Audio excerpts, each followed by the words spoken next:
You ever had someone call the cops on you for standing on your own property? The first thing I noticed wasn't the flashing lights, it was the sound. That low crackle of a police radio cutting through the humid evening air, like something official had just decided my life needed correcting. Red and blue reflections stretched across my living room windows, bending over the glass like a warning I didn't ask for.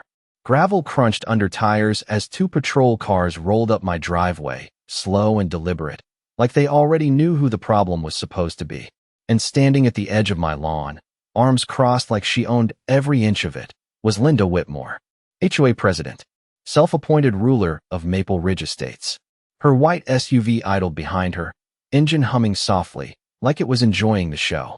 I stepped out onto my porch, the wood warm under my boots, and the smell of cut grass still hanging in the air from earlier that afternoon.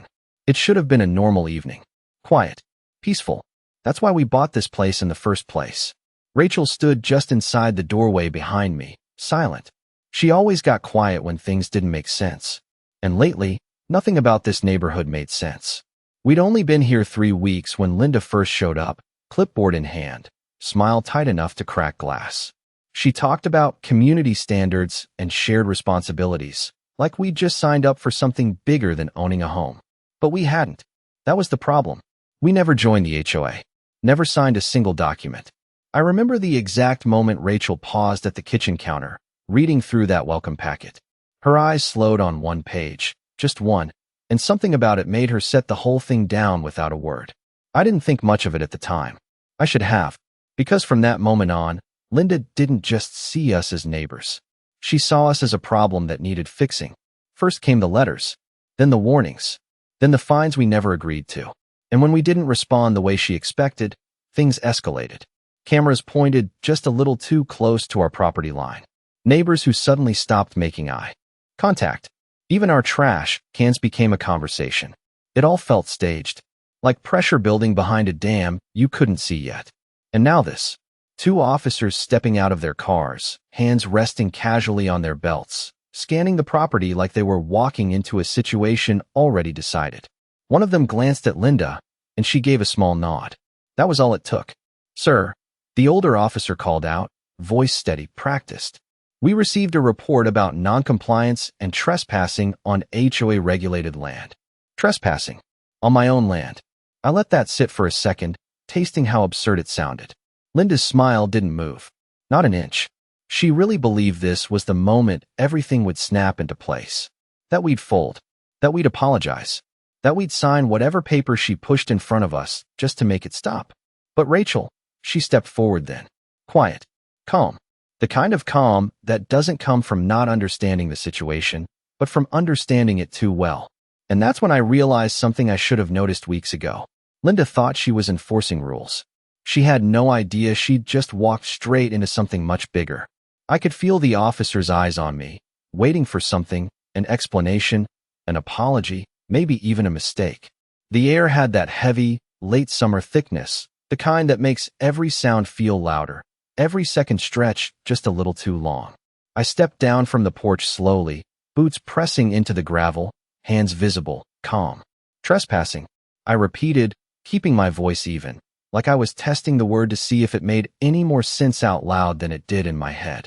The younger officer flipped open a small notepad, glancing between me and the property line like he was trying to map out a story that had already been told to him. "We received a complaint that you are occupying land governed by Maple Ridge Estates HOA without compliance," he said, reading it almost word for word.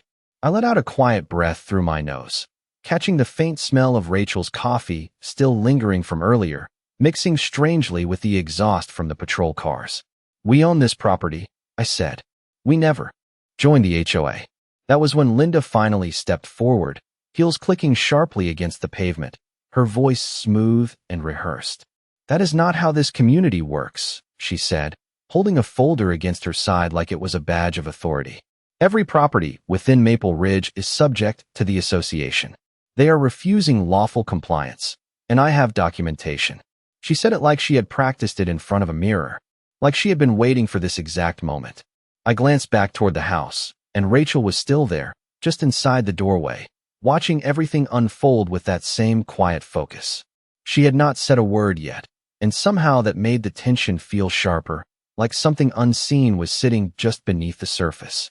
The older officer shifted his stance slightly, looking at Linda. "Ma'am, do you have proof that this property falls under HOA jurisdiction?" he asked, his tone careful, neutral. Linda's smile tightened for just a fraction of a second before she opened the folder, flipping through pages with quick, precise movements. Paper edges whispered against each other in the silence.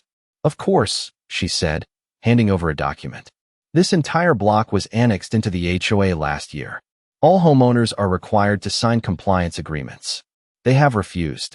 The officer took the paper, scanning it, his brow furrowing just enough to show something was not lining up cleanly. I watched his eyes move across the page, watched the moment hesitation crept in. That was when I noticed something else. Rachel had moved. Not quickly, not dramatically. Just a step forward onto the porch, the screen door giving a soft creak behind her. And in her hand was that same folder she had set aside weeks ago in the kitchen. The one she never talked about. The one she read twice before saying anything at all. I remembered asking her about it that night, leaning against the counter while she traced a line of text with her finger. "Something off," I had said. She did not look up. "Just incomplete," she replied. That was all she gave me. And now, standing there with police lights flickering across her face, that same calm settled over her again. Not nervous, not unsure, just ready. Linda kept talking, filling the silence with legal terms and confident assumptions. But it was starting to sound thinner now, like a script that was losing its weight. The older officer lowered the document slightly, glancing at me again, then toward Rachel. "Ma'am," he called out gently, "do you have any paperwork regarding your ownership or compliance status?" Rachel did not answer right away. She walked down the porch steps slowly, each step measured, the soft tap of her shoes cutting through Linda's voice like it was not even there.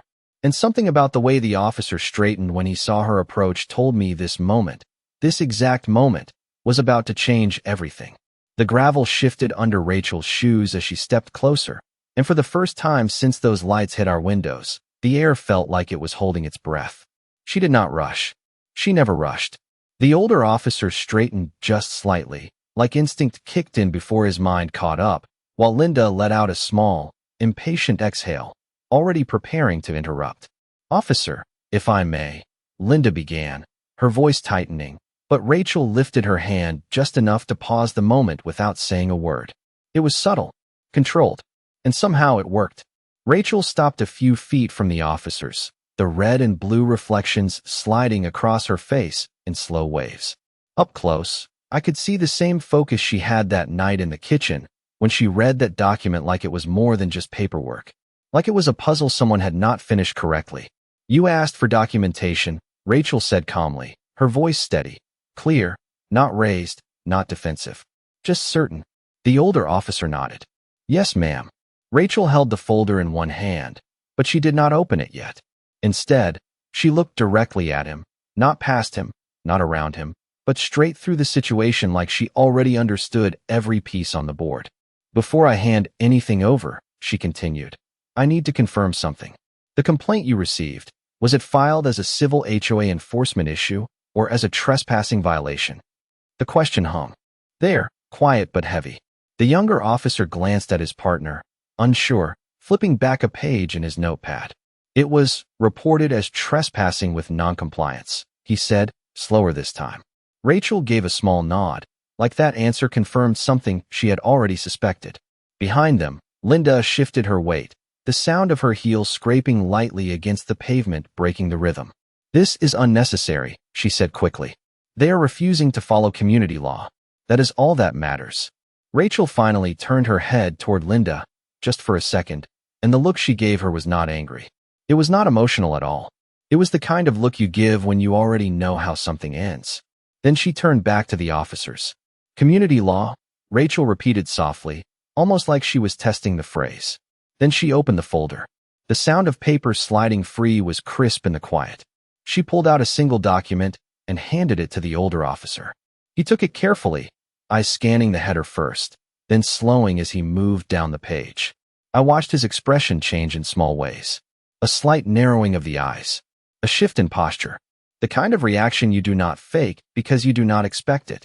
The younger officer leaned in just enough to see, and whatever he read made him straighten up immediately, like he had just been reminded of something important.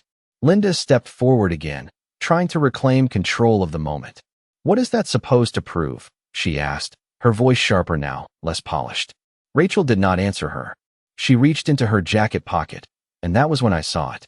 A small, dark wallet. Simple. Unmarked. She opened it with one smooth motion and held it out toward the officers. No announcement. No explanation. Just the quiet presentation of something that did not need introduction. The older officer's hand paused halfway as he reached for it, like even he felt the weight of whatever was about to cross that space. When he finally took it, the world seemed to narrow down to that single moment. His eyes dropped to the badge inside, and everything changed. It was not dramatic. There was no sudden movement, no loud reaction. Just a shift. Subtle, immediate, undeniable. His shoulders squared. His tone, when he spoke again, was no longer casual. "Ma'am," he said, more carefully now. "Is this related to an active matter?" Rachel closed the wallet gently after he handed it back, her expression unchanged. "Yes," she said. "It is." And for the first time since this all started, Linda Whitmore did not have anything to say. The silence that followed her answer was not empty. It was heavy, like something invisible had just settled over the entire scene. The kind of silence that makes people rethink what they thought they knew. The older officer cleared his throat slightly, adjusting his stance, and for the first time since arriving, he did not look at me. He looked at Rachel. Fully. Directly. "Understood," he said, his voice lower now, more deliberate. The younger officer closed his notepad halfway, his earlier confidence replaced with careful attention, like he was suddenly aware he had stepped into something far outside a routine neighborhood call. Behind them, Linda let out a short, tight laugh, the kind people use when they are trying to regain control of a moment that is slipping through their fingers. "This is ridiculous," she said, her voice sharper now, the polish cracking at the edges. "I called you here to enforce HOA compliance, not to be lectured by." She stopped herself, but the damage was already done. The older officer turned his head toward her slowly, not aggressive, not confrontational, just different. "Ma'am," he said, measured and firm, "we are going to need to clarify a few things before proceeding any further." Linda blinked, caught off guard, her grip tightening around that folder like it could anchor her back into control. "There is nothing to clarify," she insisted. "They are in violation. I have already explained." Rachel did not raise her voice. She did not interrupt. She simply spoke, and somehow the entire space shifted again. "You filed this as trespassing," she said, calm, precise. "Which means you asserted that this property is not legally theirs." Linda opened her mouth, but Rachel continued, just enough to stay ahead of her. "That is a legal claim, not an HOA complaint, and it requires valid jurisdiction." The word jurisdiction landed like a weight. I saw the younger officer glance back at the document Rachel had handed over, like he was reprocessing every line with new context. The older officer nodded slowly. "That is correct," he said, now clearly choosing his words with care. Linda's smile tried to return, but it did not reach her eyes this time. "Well, of course there is jurisdiction," she said, forcing confidence back into her tone. "This entire development falls under Maple Ridge Estates. That is common knowledge." Rachel tilted her head slightly, not dismissive, just precise. "Common knowledge is not legal authority," she replied. The breeze picked up just enough to move the edges of the papers in Linda's hand, a soft flutter that sounded louder than it should have. For a moment, nobody spoke. Then Rachel reached back into her folder and pulled out another document, holding it out just slightly, not handing it over yet. "This is the annexation filing you referenced," she said. "Filed last year." Linda's eyes flicked to the paper, then back to Rachel, something uncertain flashing across her face for the first time. Rachel continued, her tone steady, almost instructional. "It was submitted," she said, "but never fully approved. Section 4 requires county confirmation and recorded consent from each property owner within the boundary." The older officer's attention sharpened instantly. "Was that completed?" he asked, looking at Linda now. Linda hesitated, just for a second, but it was enough. "It is in process," she said, her voice losing that smooth edge. Rachel gave a small nod, like she had expected that answer. Then there is no enforceable jurisdiction, she said, which means there is no legal basis for a trespassing claim. The words did not come fast. They did not need to. Each one landed exactly where it needed to. I watched the realization move through the officers, slow but undeniable. The situation they walked into was not what it had been presented as. Linda took a step forward, her voice rising now, urgency replacing control. That is not how this works, she said. You cannot just ignore community governance because you do not agree with it. Rachel finally looked at her again, fully this time. Not angry, not emotional, just certain. No, she said quietly. But you cannot create authority where it does not legally exist. And just like that, the balance of power shifted completely, not with force, not with noise, but with something far more dangerous to someone like Linda Whitmore. The truth, written in documents she thought no one would read. The shift did not happen all at once. It unfolded in layers, like something carefully constructed finally, starting to come apart at the seams. Linda's grip on that folder tightened, the edges bending slightly under the pressure of her fingers, and for the first time since she stepped onto my property, she looked unsure. Not defeated, not yet, but no longer certain she was in control. The older officer took a slow breath, glancing again at the documents Rachel had provided, then back at Linda. "Ma'am," he said, his tone now firm in a way it had not been before. "If the annexation was not fully approved and recorded, then enforcement authority cannot be applied here." The words landed clean. No room for interpretation. Linda shook her head quickly, like rejecting the conclusion could undo it. "That is a technicality," she said, her voice tightening again. Reaching for control, she could feel slipping. "The community has already recognized the expansion. Everyone else complies." Rachel did not react to the tone. She simply stepped slightly closer, not aggressive, just present, and that presence alone seemed to push everything else back. "Recognition is not authorization," she said calmly. "And compliance under assumption does not create legal obligation." The younger officer shifted his weight, looking between them, the earlier certainty gone from his posture. "So if they never signed," he said slowly, thinking it through out loud, "and the annexation is incomplete." He did not finish the sentence, but he did not need to. The answer was already there. Linda's eyes flicked toward him, then back to Rachel, and something sharper crept into her voice. "You are making this more complicated than it needs to be," she said. "This is a private community matter." Rachel gave a small, almost imperceptible shake of her head. "It stopped being private when you filed a trespassing claim," she replied. The breeze shifted again, carrying the faint smell of asphalt and warm air through the space between us, and I could hear a screen door somewhere down the street creak open. Neighbors were watching now, quietly, from behind curtains and porches. Linda noticed it too. I saw it in the way her posture straightened, the way she tried to reclaim that polished confidence. "This is exactly why communities need structure," she said, raising her voice just enough to carry. "People who think rules do not apply to them create problems for everyone." Rachel did not match the volume. She did not need to. "Rules only apply when they are legally valid," she said, her tone unchanged, steady as ever. "Otherwise, they are just assumptions backed by pressure." The older officer nodded slightly, more to himself than anyone else, then looked directly at Linda. "At this point," he said, "there is no basis for us to enforce a trespassing claim here." Linda's lips parted like she was about to argue again, but the words did not come out right away this time. There was a pause, a real one, the kind that reveals more than anything said before it. Rachel closed her folder slowly, the soft sound of paper settling, echoing in the quiet. "There is also the matter of documentation," she added, almost as an afterthought, but the way she said it made the air tighten again. The older officer's attention snapped back to her. "What kind of documentation?" he asked. Rachel met his gaze without hesitation.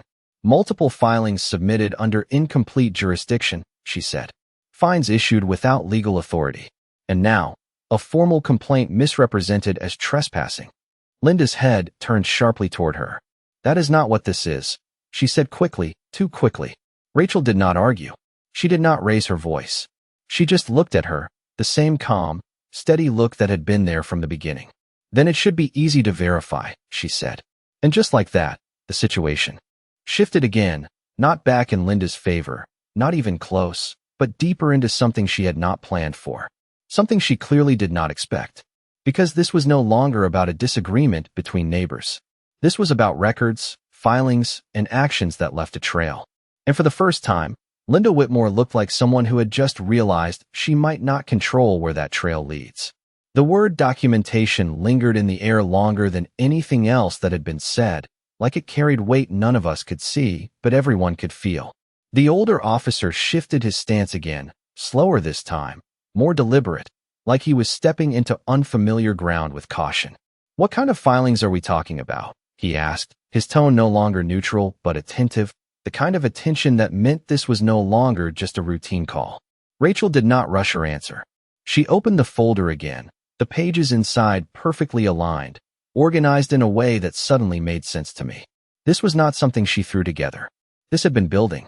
Quietly. Carefully. "Initial annexation submission," she said, sliding one document forward but not releasing it yet. "Filed without complete owner consent records." She flipped to the next page. Follow-up filings referencing assumed jurisdiction rather than confirmed approval. Another page. And notices issued to multiple properties, including ours, citing compliance requirements that were never legally activated. Each page made a soft, precise sound as it moved, like a metronome marking the pace of something inevitable. The younger officer leaned in closer now, not hiding his interest anymore, his earlier uncertainty replaced with something sharper, more focused. "You were saying these were sent out anyway?" he asked. Rachel gave a small nod. "Yes," she said. Repeatedly. Behind them, Linda let out a quick breath, almost a scoff, but it lacked the confidence it had before. "Those are administrative steps," she said, her voice thinner now, like it was trying to hold shape under pressure. "Standard procedure while processes are finalized." Rachel looked at her again, not dismissive, just exact. "Administrative steps do not include enforcing penalties," she replied. The older officer's jaw tightened slightly, not in anger, but in recognition. "And the fines?" he asked. Rachel did not hesitate.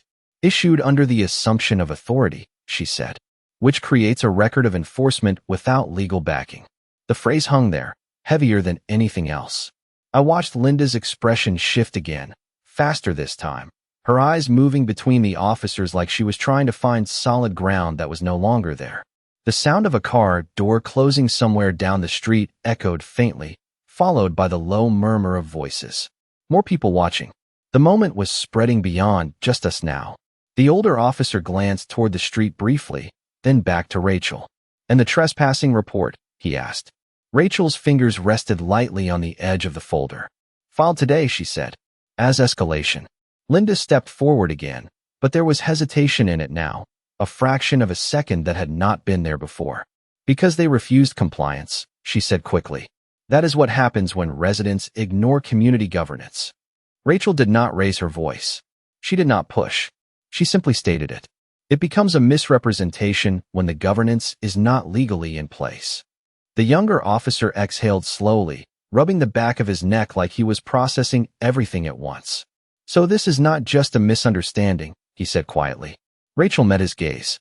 "No," she said. "It is a pattern." That word landed harder than the rest. Pattern. Not a mistake. Not a single overstep. Something repeated. Something documented. The older officer straightened fully now, his posture no longer casual in any sense. "Ma'am," he said, turning to Linda again, "we are going to need to verify these filings and the status of this annexation." Linda opened her mouth, then closed it, her composure slipping in small, visible ways. The polished certainty was gone now, replaced with something tighter, more controlled, like she was holding herself together instead of controlling the situation. Rachel closed the folder again, the sound final, deliberate. "You should," she said calmly. "Because once it is verified, this stops being a neighborhood dispute."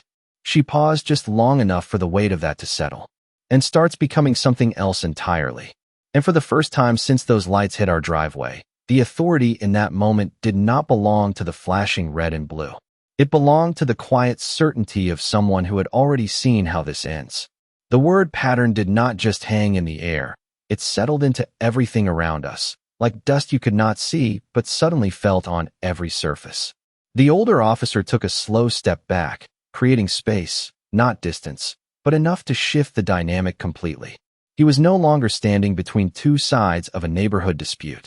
He was observing something that needed to be handled differently. "Dispatch," he said into his shoulder radio, his voice calm but precise. "I am going to need a status check on Maple Ridge Estates annexation filings, specifically last year's submission and current approval standing."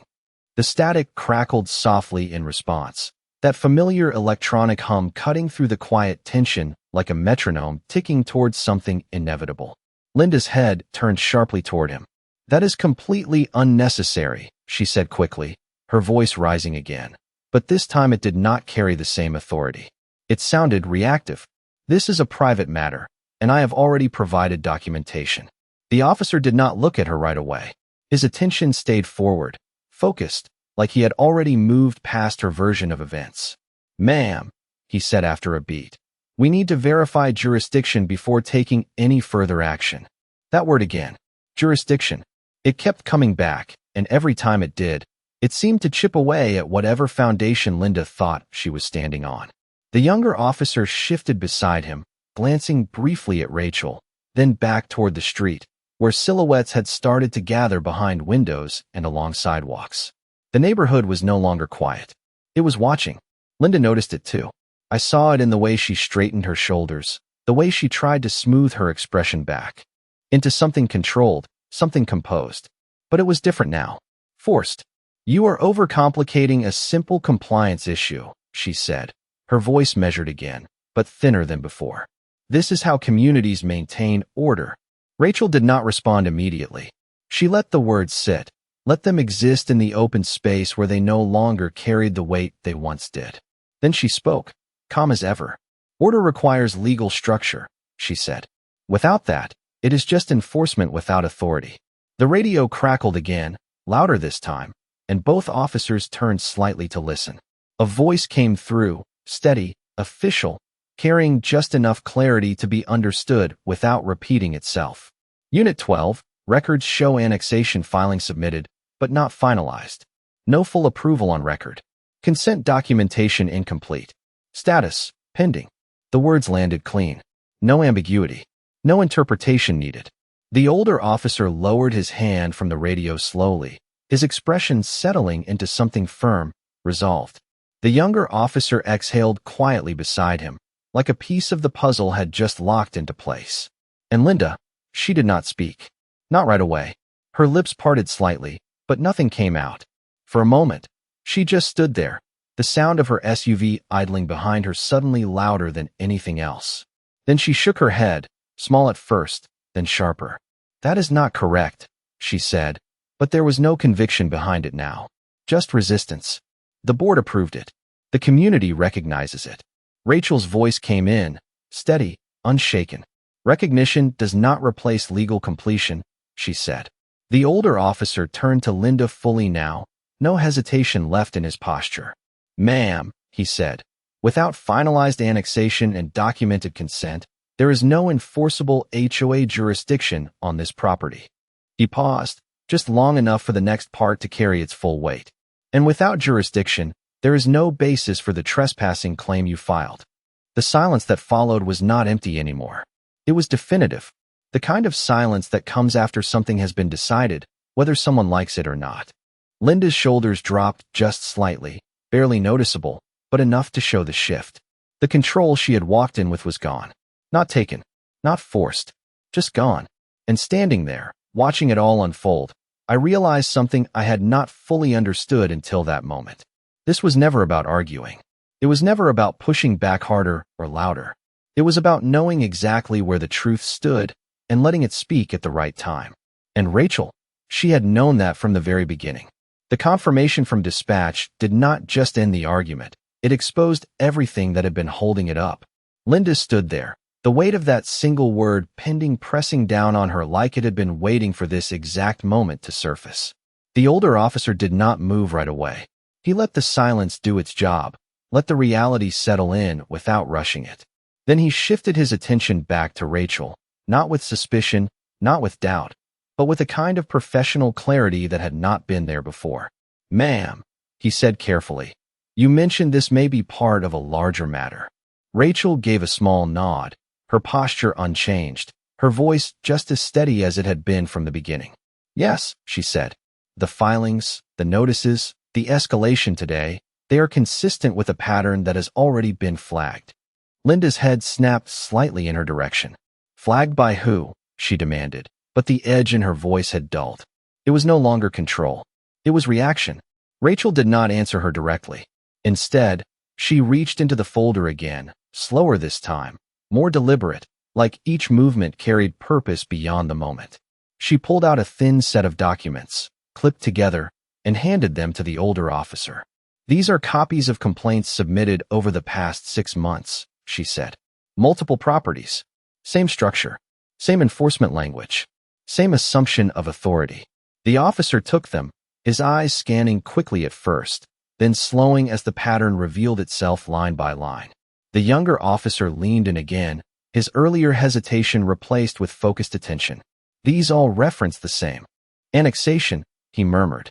Rachel nodded once. "Yes," she said, "and none of them include finalized jurisdiction." The breeze moved through again, carrying the faint rustle of leaves and distant voices, but now even that felt secondary to what was happening right in front of us. Linda shook her head again, sharper this time, like she was trying to push the situation back into something smaller, something manageable. "This is being blown out of proportion," she said. "We are talking about community standards. That is all." Rachel's eyes met hers again, and this time there was something slightly different there. Not emotion, not anger, just certainty sharpened into something unmistakable. "No," she said quietly. "We are talking about documented enforcement without legal authority, repeated across multiple properties, with financial penalties attached." The words did not rise. They did not need to. They landed exactly where they were meant to. The older officer closed the document slowly, his expression no longer questioning. It was settled. "Ma'am," he said, turning to Linda again. "Based on what we have here and the status confirmed by dispatch, this situation exceeds a simple civil complaint." He paused, choosing his next words with precision. "We are going to need to escalate this for further review." That word again. Escalate. But this time, it did not belong to Linda. It belonged to something far outside her control. Linda's posture shifted again, her shoulders tightening, her stance no longer grounded. "That is not necessary," she said quickly. "This can be handled internally." Rachel did not move. "It already was handled internally," she said. "That is why it is no longer internal." The younger officer took a small step back, scanning the property, the street, the watching neighbors, like he was seeing the entire scene in a new context now. Not as a complaint, not as a dispute, but as something documented, something that left a trail. The older officer spoke into his radio again, his tone steady, official. "Dispatch, requesting follow-up from county records and legal liaison regarding potential improper enforcement filings tied to Maple Ridge Estates." The static answered back, sharp and immediate, like the system had just taken notice. And standing there, with the flashing lights reflecting off the windows and the quiet weight of everything Rachel had laid out, it became clear that this moment was not the end of something small. It was the beginning of something much bigger than Linda Whitmore ever intended to start. The radio chatter faded into the background, replaced by something quieter but far more final, the kind of stillness that comes after a line has been crossed and cannot be uncrossed. The older officer lowered his hand from his shoulder mic, his posture settled into something firm and resolved, and for the first time since they arrived, there was no hesitation left in the way he carried himself. "Ma'am," he said, turning to Linda with a tone that was no longer negotiable. "At this point, there is no enforcement action to take against this property, and this matter will be forwarded for formal review." The words were clean, direct, and irreversible. Linda did not respond immediately. Her eyes moved, not with control anymore, but with calculation, like she was searching for something that would give her footing again. But there was nothing left to stand on. The documents in Rachel's folder had already done their work. The dispatch confirmation had sealed it. And now, the officers were no longer there for her. They were there because of what she had set in motion. "This is being misunderstood," Linda said finally, but her voice had lost its edge, the sharpness replaced with something quieter, thinner, like it no longer believed itself. "We were maintaining standards. That is all this was ever about." Rachel did not step closer. She did not raise her voice. She simply answered, steady as always. Standards require authority, she said. Otherwise, they are just pressure applied without legal ground. The older officer gave a small nod, almost to himself, then stepped back slightly, creating distance not from Rachel, but from the situation Linda had created. The younger officer closed his notepad fully now, slipping it back into his pocket like the need for it had passed. Around us, the neighborhood remained still but attentive, silhouettes behind windows, quiet figures on porches, all watching the shift that had unfolded in real time. Linda noticed them again, and this time there was no attempt to reclaim control, just awareness. The kind that comes when the image you built no longer holds. Rachel closed her folder one last time, the soft sound of paper settling final, deliberate. Then she turned slightly, not away from the situation, but away from the need to engage with it any further. It was over, as far as she was concerned. The rest would follow its own process. I stood there for a moment longer, feeling the weight of everything that had just happened settle into something clear. This was never about arguing louder. It was never about pushing back harder. It was about knowing exactly where the truth stood and letting everything else fall around it. The older officer gave a brief nod in our direction, respectful, measured. You are clear here, he said. Not a question, not a suggestion, a conclusion. Then he turned, signaling to his partner, and the two of them walked back toward their vehicles, the gravel crunching under their boots in a steady rhythm that sounded very different now than when they arrived. Not tense, not uncertain, just resolved. Linda remained where she was for a few seconds longer, her SUV still idling behind her, the quiet hum now the only sound tied to her presence. She looked at Rachel once more, but there was no confrontation left in it. No authority, just the faint realization that something she thought she controlled had moved far beyond her reach. Then, without another word, she turned and walked back to her vehicle, the door closing with a soft, hollow thud that echoed more than it should have in the evening air. The engine note shifted as she pulled away, tires rolling over the same gravel she had arrived on, but nothing about it felt the same anymore. The red and blue lights faded, the reflections slipping off the windows and disappearing into the quiet street. And just like that, the scene returned to stillness. But it was not the same stillness we started with. This one carried clarity, finality. I glanced at Rachel as she stepped back onto the porch, calm as ever, like none of this had surprised her at all. And in that moment, I understood something simple, something that did not need to be said out loud. Justice does not need to be loud. It does not argue. It does not chase. It waits, patient and precise, until the truth is exactly where it needs to be, and then it simply shows up.